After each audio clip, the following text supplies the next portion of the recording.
Assalamualaikum warahmatullahi wabarakatuh. Perkenalkan, nama saya Winda Audrey, NIM 7211419100 dari akuntansi B 2019. Di sini saya akan menjelaskan mengenai bab 6, yaitu sistem manajemen basis data. Oke, organisasi data yang pertama ada hierarki data. Terdapat beberapa istilah. Yang pertama ada file data, yaitu unit data yang terkecil, mencerminkan jumlah data terkecil yang akan ditarik dari komputer pada satu waktu. Lalu selanjutnya ada record, yaitu suatu koleksi file-file data yang saling berhubungan, dan yang ketiga ada file, yaitu koleksi record yang saling berhubungan, dan yang terakhir ada basis data, yaitu sekumpulan file. Lanjut, yang kedua ada spreadsheet sebagai basis data sederhana, yaitu tabel yang berisi baris dan kolom dapat disajikan dalam suatu spreadsheet. Kolom-kolom dalam spreadsheet sendiri mencerminkan file-file data, sedangkan judul kolom berisi nama-nama file data dan baris-baris dalam tabel ini berisi nilai-nilai filenya. Lalu yang ketiga ada filled files, yaitu suatu tabel yang tidak memiliki kolom-kolom yang tidak berlubang. Alasannya karena komputer membaca file-file data dari suatu record secara berurutan. Lanjut, yang keempat ada file-file kunci, yaitu kunci dalam suatu tabel merupakan satu field atau kombinasi field yang berisi satu nilai yang secara unik identifikasi masing-masing record di dalam tabel. Oke, lanjut. Selanjutnya ada struktur basis data. Yang pertama ada struktur basis data hierarkis, yaitu struktur hierarkis dibentuk oleh kelompok-kelompok data, subkelompok, dan beberapa subkelompok lainnya. Lanjut, yang kedua ada struktur basis data jaringan, yaitu dikembangkan untuk memungkinkan penarikan record-record tertentu. Lalu yang ketiga ada struktur basis data relasional, yaitu jika struktur hierarkis dan jaringan mengandalkan diri pada relasi fisik di dalam bentuk alamat-alamat penyimpanan, relasi dalam struktur basis data rasional adalah implisit. Oke, lanjut ada contoh basis data relasional. Ada dua, yaitu yang pertama ada basis data jadwal. IBM, Oracle, Microsoft, dan banyak perusahaan lainnya menyediakan peranti lunak sistem manajemen basis data rasional ini. Lalu implementasi dapat sedikit berbeda, tetapi semua penggunaan strukturnya sama.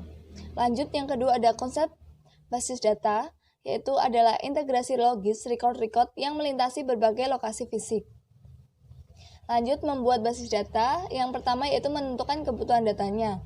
Dapat menggunakan dua pendekatan. Yang pertama ada pendekatan yang berorientasi pada proses, lalu yang kedua ada pendekatan pemodelan perusahaan. Lalu selanjutnya teknik-teknik pemodelan data dibagi menjadi dua, yaitu diagram relasi entitas yang digunakan untuk menguraikan hubungan antara kumpulan-kumpulan data konseptual sehingga record-recordnya yang saling terhubung akan dapat digabungkan secara bersamaan.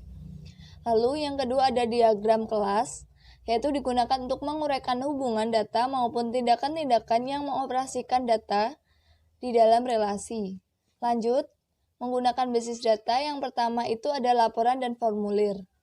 Formulir sendiri itu tipikalnya menampilkan satu record saja dalam satu waktu dan tidak memberikan ikhtisar data. Sedangkan laporan yaitu data teragregasi dari basis data yang diformat dengan cara yang akan membantu pengambilan keputusan.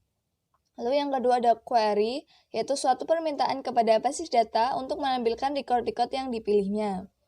Lanjut, yaitu yang ketiga bahasa query terstruktur, yaitu merupakan kode yang digunakan oleh sistem manajemen basis data relasional untuk mengerjakan pekerjaan-pekerjaan basis datanya.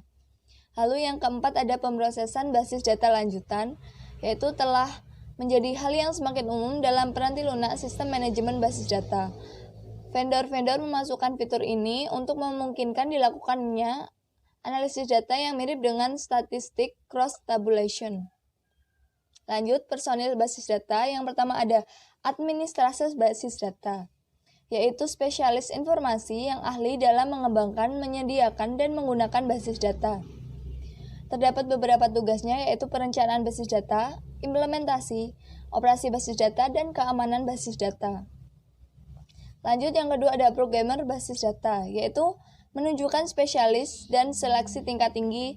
Programmer sendiri sering kali menuliskan kode untuk memecahkan dan mengagregasikan data sebagai basis datanya.